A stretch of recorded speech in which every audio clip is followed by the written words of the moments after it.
A Multua Espírito Santo completa 45 anos e comemora a data com uma série de palestras para você. O objetivo dessa série de palestras é entender o funcionamento das cadeias produtivas e auxiliar no desenvolvimento dos profissionais capixabas. O tema da palestra desta noite é como produzir água, chuva versus solo. Existem poucos temas tão importantes como esse para a sociedade como um todo e para os produtores rurais. O nosso palestrante desta noite é João Luiz Lani, ele que é engenheiro agrônomo capixaba de Santa Teresa e professor da Universidade Federal de Viçosa.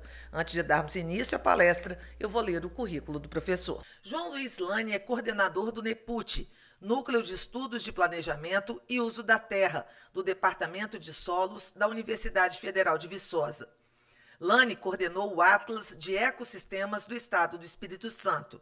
O professor Lani é doutor em Solos e Meio Ambiente pela Universidade Federal de Viçosa e pela Florida University e pós-doutor em Organic Farm pela Wageningen University, Holanda. Entre suas muitas atividades profissionais, desenvolveu sua dissertação de mestrado no Vale do Rio Itapemirim e a tese de doutoramento no Delta do Rio Doce, onde identificou a formação de desertos químicos como causa da drenagem desordenada no Vale do Suruaca. Atualmente, desenvolve trabalhos de planejamento de uso de solos para a Elera, Energias Renováveis S.A., empresa de produção de energia elétrica. Treina o staff da República do Suriname para elaborar um planejamento do uso da terra. E implanta um refúgio ambiental de mais de 1 milhão de árvores na Bahia e 120 mil árvores em Barbacena. O professor Lani atua em um programa de educação ambiental com o treinamento de mais de 2.000 crianças em todo o Brasil e faz parte da equipe do Programa Antártico Brasileiro. Agora sim, vamos ficar com a palestra do professor Lani. Aproveitem ao máximo as explicações do nosso entrevistado dessa noite. Professor, como produzir, entre aspas, água? Boa noite aos nossos telespectadores, boa noite a você também. Olha, como a própria palestra está intitulada, são reflexões. E nós, de forma nenhuma, queremos traduzir aqui, produzir água juntando hidrogênio com oxigênio. Nosso objetivo é como manejar os nossos recursos hídricos. E nós estamos percebendo uma coisa muito nítida, muito perceptível, que já é de conhecimento de todos. A água está acabando. E nós temos uma dicotomia. Nós temos um período seco, em que nós não temos água, e depois enchentes catastróficas que trazem grandes prejuízos. E nós estamos até mudando aquilo que era o nosso objetivo. Antes nós falávamos de seca, hoje nós estamos falando de enchentes. Nós temos no Brasil o Departamento Nacional de Obras contra a Seca. Nós vamos ter que criar agora o Departamento Nacional de Obra contra as Enchentes. Por que isso? Impermeabilizando os nossos ambientes, dando uma vazão à água que não existia antes. Então, rapidamente, a nossa água está chegando aos corpos hídricos, aos rios, aos córregos, e ocasiona todo esse desastre. E, por outro lado, nós estamos vendo que no período seco, nossa água está acabando. Eu passei sábado no Rio Itapemirim, você vê não somente a pouca água, como a qualidade da água. Aonde você observa, onde você vai, se você olha um córrego, o córrego hoje é uma latrina. Né? É um depósito de material plástico, de esgoto, e nós temos que reverter isso. Por quê? Porque a água é o nosso sangue. A água para a natureza é como se fosse o nosso sangue. O sangue circula em toda a nosso corpo. É ele que faz toda essa interação. E a água é a mesma coisa. Nós vamos ver aqui, por exemplo, no ciclo hidrológico. Nós vamos ver solo, vamos ver rio, vamos ver nas nuvens. A água é maravilhosa. E se nós não cuidarmos dela, né, daqui a pouco como é que nós teremos vida? Isso é importante para nós. E está mostrando uma coisa extremamente visível, palpável. O nosso modelo de uso dos recursos naturais está fadado ao insucesso. Nós estamos caminhando para o caos. Nós, como engenheiros, e aqui é importante que a Mútua traz essa palestra, essa reflexão, para que nós possamos juntos unir as nossas inteligências, as nossas mentes, as nossas opiniões, debater. E eu costumo dizer que nós devemos ter liberdade de pensamento, mas união das mãos. E nós, construtores das diferentes áreas da engenharia, nós temos que refletir agora como nos adaptar ao novo ambiente, ao ambiente da sustentabilidade ambiental. Se nós não buscarmos isso, nós estamos já fora do mercado, porque nós vamos estar agindo de uma forma contrária à natureza. E aquilo que foi dito, a natureza vai nos dar o troco, vai faltar, e daí? Não é simplesmente da noite para o dia que nós vamos recuperar os nossos recursos naturais. Então observam bem que aqui, olha que coisa interessante, o que é essa visão holística, essa visão ampla. Se você observa os programas do governo, o que nós temos? Recuperação de nascentes. Nós vamos lá, olha esse slide, essa imagem é muito didática. Você observa aqui que eles cercaram a nascente, colocaram bananeira, mas esqueceram de uma coisa muito simples, caixa d'água. O que adianta eu ter uma nascente, uma torneira, se eu não tenho caixa d'água? O que é a caixa d'água? Quem produz a água, quem reserva a água é a caixa, e não a torneira. Então eu costumo dizer que às vezes nós estamos aí à busca de uma torneira de ouro maciço, mas nos falta o líquido. Então essa imagem mostra isso. Acima, olha acima, eu não tenho nada, eu tenho uma pastagem. É ali que produz água. Isso não quer dizer que nós não devemos dar atenção à torneira. Mas se eu não tiver a caixa d'água, o que adianta? Olha o que é a visão do meio ambiente. Porque é lá em cima que infiltra a água no solo. Lá embaixo é apenas uma saída. Imagina um prédio em que nós temos somente torneiras, nós não temos o depósito das caixas d'água.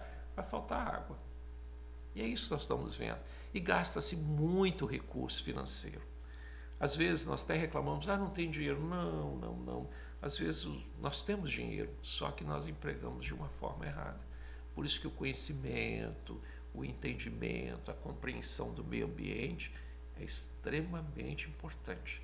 E às vezes, uma coisa que nós chamamos a atenção, nós vamos atrás do meio, não é? Você se preocupa com o meio e não com o fim. Qual que é o objetivo que nós queremos? Produção de água. Cerca-se aqui, limita-se um espaço e esquece a caixa d'água. Voltando àquilo que nós comentamos. Vou lá na minha torneira, coloco uma fitinha, te amo, te adoro. Mas esquecemos que nós temos que ter um depósito. E o depósito está no solo, a superior. É dali que vai vir a água. Observam bem agora, no nosso próximo slide, olha que coisa interessante.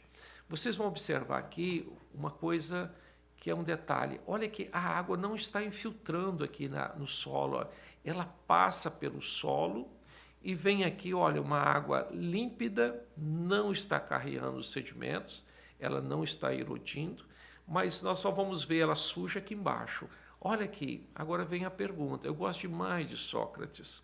Afinal de contas, por que essa água, apesar de estar numa superfície não tão inclinada, com vegetação de gramíneas, com uma pastagem aí, não estamos vendo a infiltração dela? Isso é tão comum. Você passa no período de chuva nas estradas, você vê essa água correndo para tudo quanto é lado. Não está ficando no solo, por uma coisa muito simples. Nós impermeabilizamos esses solos através de uma coisa que nós chamamos selamento. O boi vai pisando, as pessoas vão pisando, a terra vai ficando tão, né, pisoteada que cria ali uma camada impermeável, como se fosse uma calçada. Aí a água passa e vai embora. Não ficou na terra. Rapidamente nós vamos ter as enchentes. Rapidamente vai faltar água no rio. Aí nós precisamos fazer a inversão disso aí. Isso está na nossa cara, nossa disposição. É só andar para o campo e nós vamos ver isso aqui. Olha outro detalhe. Aqui é o Benevente. Eu tirei essa foto no Benevente. Olha o que acontece. Esses ambientes aqui de fundo de vale, que nós chamamos a nossa várzea, aqui é um depósito de água que a natureza criou exatamente para o período seco. Lá em cima, ó, vocês observam que aqui nós temos um solo chamado latossolo. É aqui que infiltra a água. E a água vem descendo e vai se acumular aqui. E ela cria ambientes aqui para reter essa água. Aí nós temos um ambiente completamente diferente, onde é que nós vamos ter o sapo, nós vamos ter todos os batráquios, cobra, tudo isso aqui. Aí, na minha vontade de ganhar dinheiro, né, na minha ignorância ambiental, o que eu faço? Valetas. Essas valetas eu joguei a água embora. E aí? O que eu fiz? É como se eu fosse lá na minha caixa d'água, no meu prédio, quebrasse a caixa d'água. Então, a natureza está mostrando que ela reserva a água para o período seco. E nós, como homens, temos que aprender com ela. Temos que reservar essa água nesses ambientes para que nós possamos utilizá-la no período seco. Mas aí vem a pergunta do agricultor, que é natural. Mas, afinal de contas, onde é que eu vou criar o meu gado? Aí sim que entra uma coisa importante. Essa área importante para produzir água, vamos fazer o cálculo aí de quantos animais você consegue manter nessa área. Qual que é o seu ganho? Vamos te pagar. Sabe o que se chama isso? Pagamento de serviços ambientais. Essa área, ela tem uma função maravilhosa, que é reter a água. É por isso que o Rio Benevente, ele sobe, ele desce. Porque se nós tivermos o entendimento da bacia hidrográfica, nós vamos ver que nós vamos ter várias ações que nós podemos fazer e manter esse rio com a quantidade maior de água, principalmente no período seco. E no período das chuvas, nós não vamos ter aquelas enchentes extraordinárias que trazem tanto prejuízo, mortes de pessoas queridas e assim por diante. Então, esses são dois exemplos. Vejam bem agora que é a nossa visão. Qual que é a nossa visão? A visão nossa é que na otimização do uso dos recursos naturais, nós temos que ter um entendimento da bacia. Olha, o que acontece lá em cima vai refletir aqui embaixo. E o rio é o integrador, o córrego é o integrador. Observa bem que nós vamos ter áreas aqui com florestas. Por quê? Tão íngremes, tão impossíveis de ser utilizadas, que devem ficar como floresta. Vamos fazer o pagamento de serviços ambientais, vamos fazer o planejamento. Observa bem que no passado nós dizíamos, onde é que você mora? Eu moro no Córrego São João, Santo Antônio, São Pedro. Hoje nós perdemos isso. Mas por quê? Porque o córrego era uma referência. Hoje não. Nós temos o CEP, né? É o CEP daqui, o CEP dali. Quer dizer, nós saímos daquilo que a natureza nos ensina para uma coisa mais formal. É natural isso, mas nós não podemos deixar agora de ter essa visão. A visão da bacia hidrográfica. Eu costumo dizer, o Rio Benevente, ele não vai parar lá no Rio Doce. Nós vamos ver o Rio Benevente em todo o seu trajeto, desde a sua foz até lá em cima. Vamos planejar, como nós planejamos a construção de uma casa, nós podemos planejar também os nossos espaços geográficos, ok? E aqui, olha o outro ambiente aqui. Vejam bem como é que é completamente diferente, muito mais, né, acidentado. Olha o rio. Como que eu vou agora colocar aqui embaixo, nessa visão anterior, a APP? Como eu vou colocar aqui a APP nesse ambiente aqui? Olha como é que é mais íngreme. Então, são coisas diferentes. É isso que eu quero chamar a atenção da sociedade, de vocês que nos assistem. Né? Ambientes diferentes, tratamentos diferentes. Daí a engenharia, daí o conhecimento, daí a universidade, daí Nós íamos ao caderno para buscar conhecimento, mas não para ficarmos fazendo provas, não é? Nessa metodologia de cobrança daqui e dali. Não, não, não. Nós precisamos reverter, inclusive, o nosso ensino. Metodologias mais participativas e mais objetivas do que simplesmente avaliar nota. Isso é importante para nós. E aqui um provérbio, né? Quem governa a montanha, governa o rio. Se nós governássemos a montanha, nós não teríamos aquilo que aconteceu, por exemplo, em Conha, não teríamos o que aconteceu em Colatina, nós não teríamos o que aconteceu, né, em vários locais do Espírito Santo, né, em que simplesmente você vai lá para, né, contar os feridos e ver o desastre. E se nós contabilizássemos, né, o que aconteceu agora, por exemplo, lá em Petrópolis, olha em Petrópolis, né? Olha o prejuízo que nós tivemos. E nós temos então agora essa expressão, nós temos que lidar com as chuvas, aprender a lidar com as chuvas. Observam bem aqui, olha que detalhe desses slides. Qual que é a preocupação aqui da pessoa? A preocupação aqui da pessoa é dividir uma propriedade. Ele fez uma estrada aqui do lado direito, o outro fez do lado esquerdo. Olha a erosão. Quem que aguenta isso? No ambiente lá no alto de morro, ok? Uma estrada mal feita, que canaliza a energia da água, vai erodir lá no alto do morro, daqui a pouco nós estamos lá embaixo todo assoreado. Em outras palavras, nós não seguramos a água, nós damos energia para ela. Vamos ver um pouco mais? Aqui tem a solução. Olha que coisa simples. Nós podemos fazer com trator? Claro que podemos fazer. Nós podemos fazer com tobata? Claro que nós podemos. Mas nós colocamos aqui exatamente a junta de boi. Por que a junta de boi? Para mostrar que com práticas simples nós podemos segurar a água na nossa caixa d'água. Nós podemos amanhã ter água na nossa torneira. E eu costumo dizer, eu não estou preocupado com a torneira, que ela seja de ouro ou seja uma folha, né, de qualquer planta, né? Mas o importante é a água. Porque se nós tivermos a água de qualidade, vai descedentar a nossa sede, vai produzir mais alimento, vamos irrigar o nosso café, o nosso mamão, nós vamos ter uma série de outros benefícios com a água. E o que ele está fazendo aqui?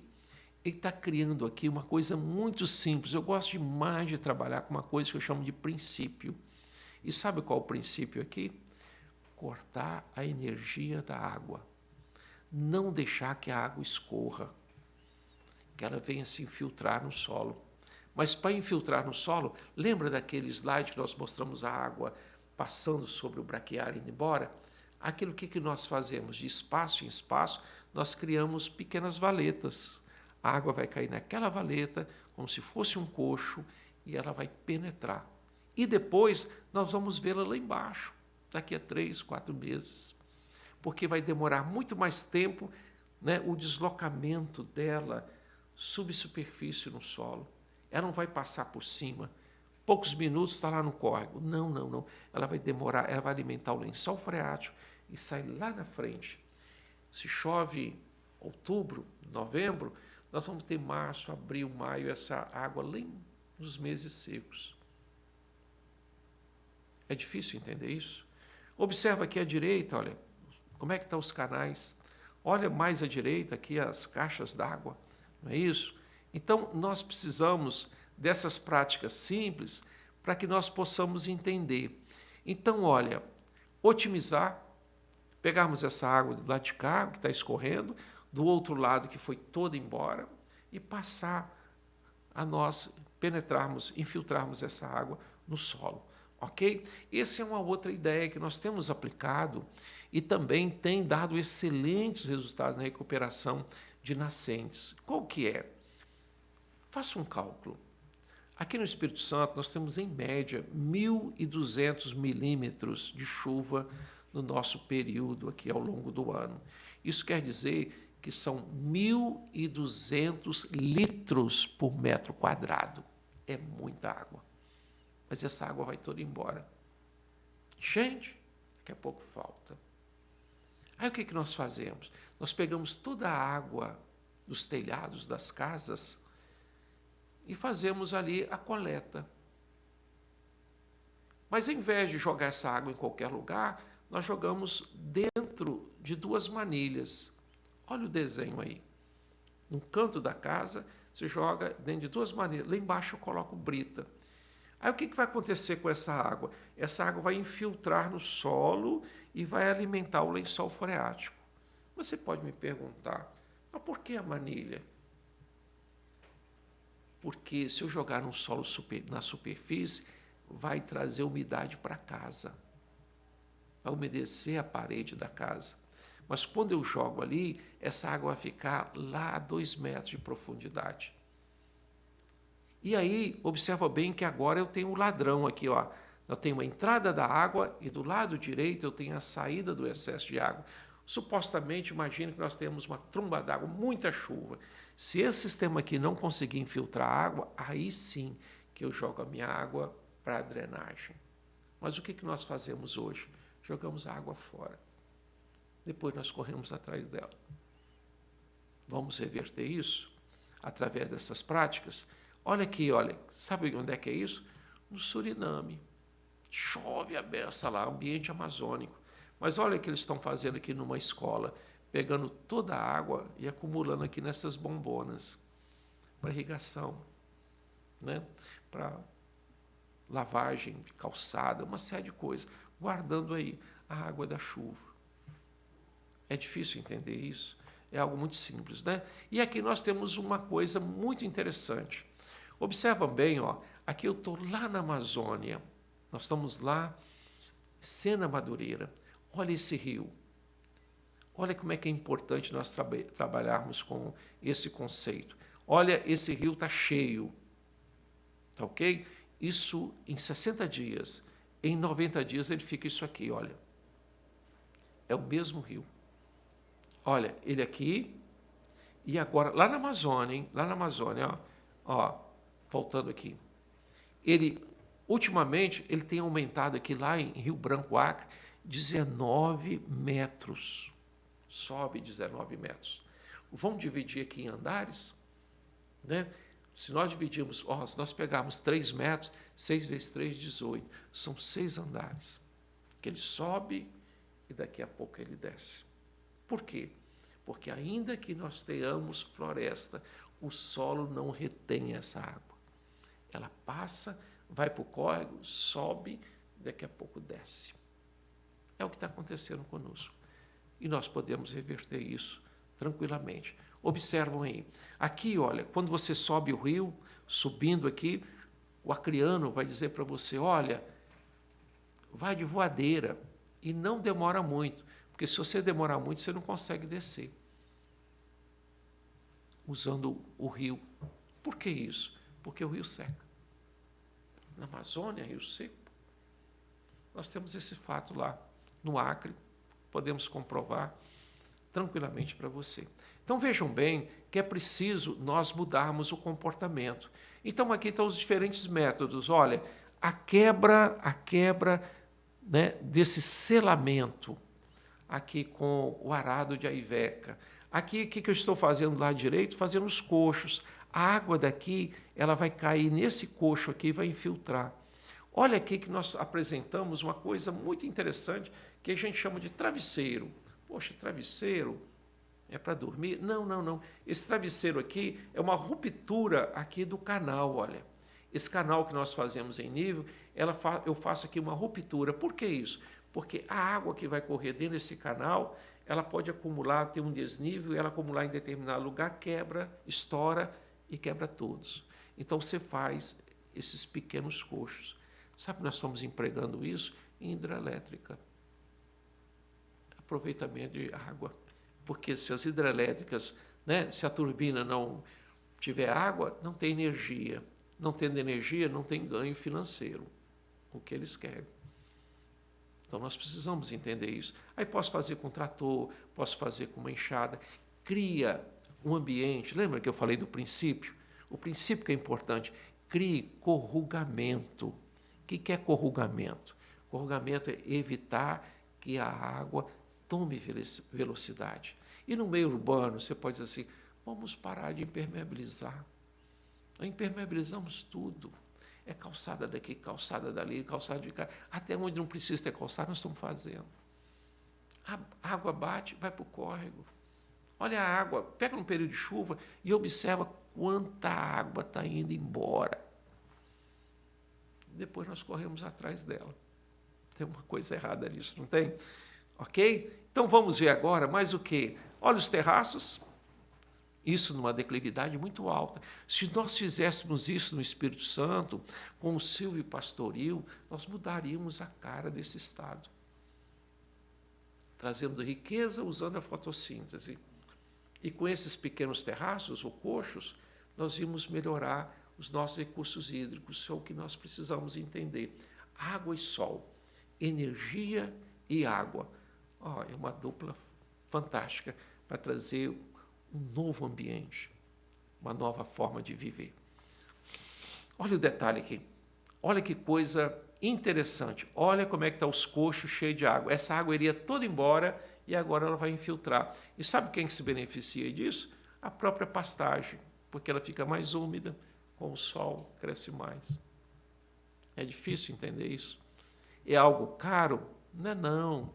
É tão simples. Isso se faz com um nível de pedreiro. Você pega um nível de pedreiro 10 metros, bota uma régua aqui, outra régua ali, bota água e você faz todo esse trabalho. É muito simples, não tem mistério nenhum. Então, olha, eu gosto demais de apresentar esse slide. Olha a riqueza que ficou aí nas nossas terras. Perfeito? Vamos lá agora. Mais um detalhe, né? Em ambientes nós precisamos, às vezes, degradados, fazer coisas maiores, né? As caixas de infiltração, ok? E aqui nós temos um detalhe maravilhoso que eu gostaria de mostrar. Esse é o nosso mogno, né? O mogno africano.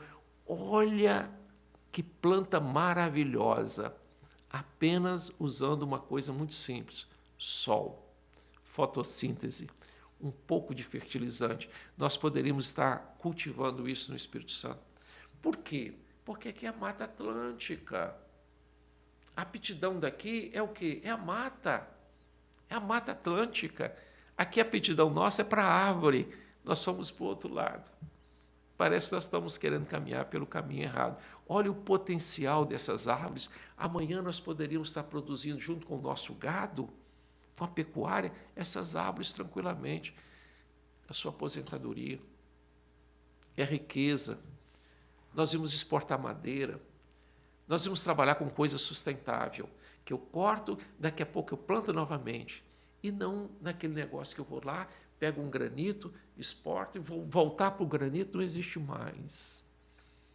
Nós temos que ser mais inteligentes no aspecto do uso dos nossos recursos naturais. Ok? Dá para ver? 20 anos.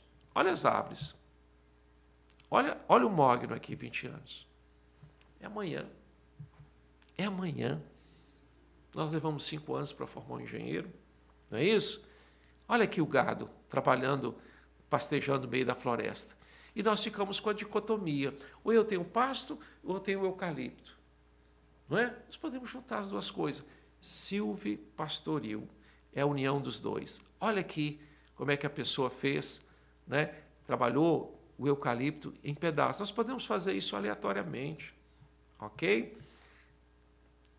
Olha o detalhe aqui, olha como é que esse lado direito está todo degradado. Eu sei que existe toda uma cultura contra o eucalipto, mas olha aqui, e para ser sincero, eu não estou defendendo ninguém, mas olha se não é melhor você ter eucalipto do que ter essa pastagem degradada. Isso é madeira, ok?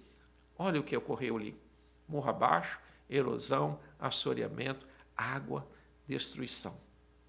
E mais uma vez, por favor, o saber se aprende com os mestres, mas a sabedoria só com o corriqueiro da vida.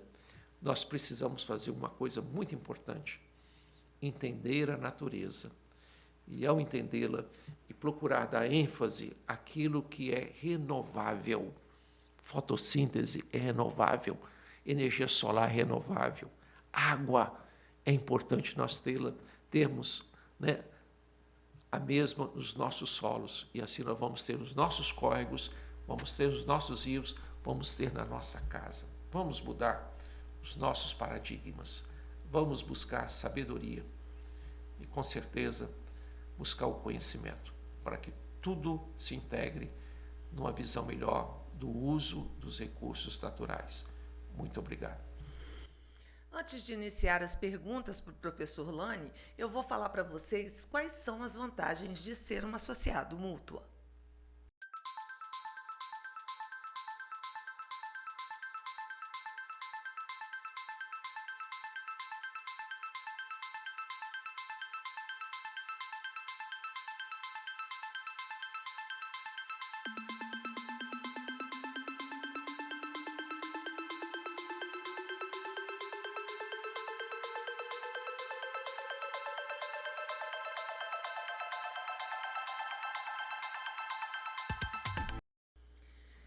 Professor, a gente fala em ecologia, a gente fala em sustentabilidade, as coisas parecem simples, o senhor mostrou aí soluções baratas que são fáceis de serem colocadas em prática. E por que que na realidade não é isso que acontece? Aqui no Espírito Santo, os nossos produtores já vivenciaram prejuízos por conta da seca, por conta da enchente, e isso já se repetiu algumas vezes. Por que que a gente não está colocando esse conhecimento e essa necessidade em prática no campo? Eu acho por uma coisa muito simples.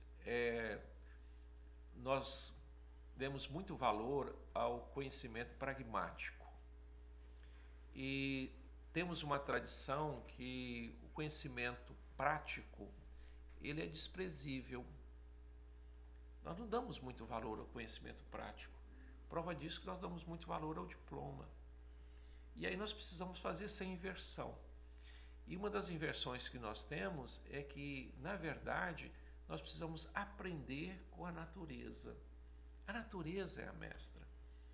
E parece que nós perdemos a sensibilidade.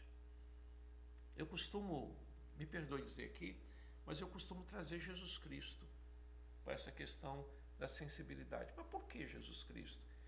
Porque Jesus curou 10 leprosos. Por que 10? 10 é a nota máxima. 10 é a nota máxima. E por que que ele curou 10 leprosos da hanseníase? Porque sabe o que acontece com a hanseníase? Ela nos insensibiliza.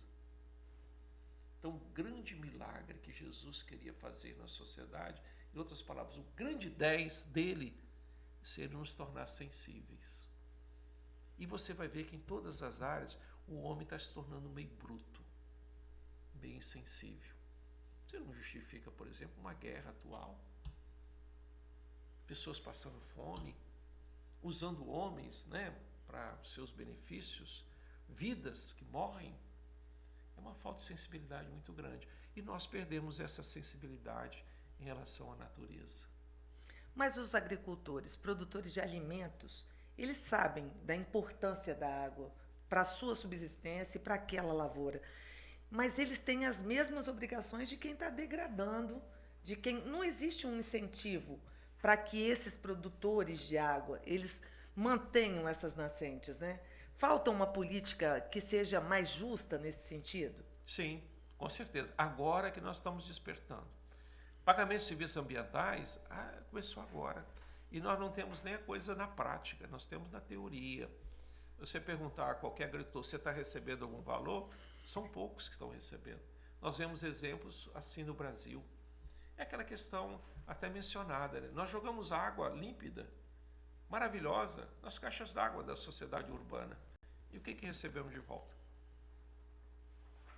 É uma triste realidade, né?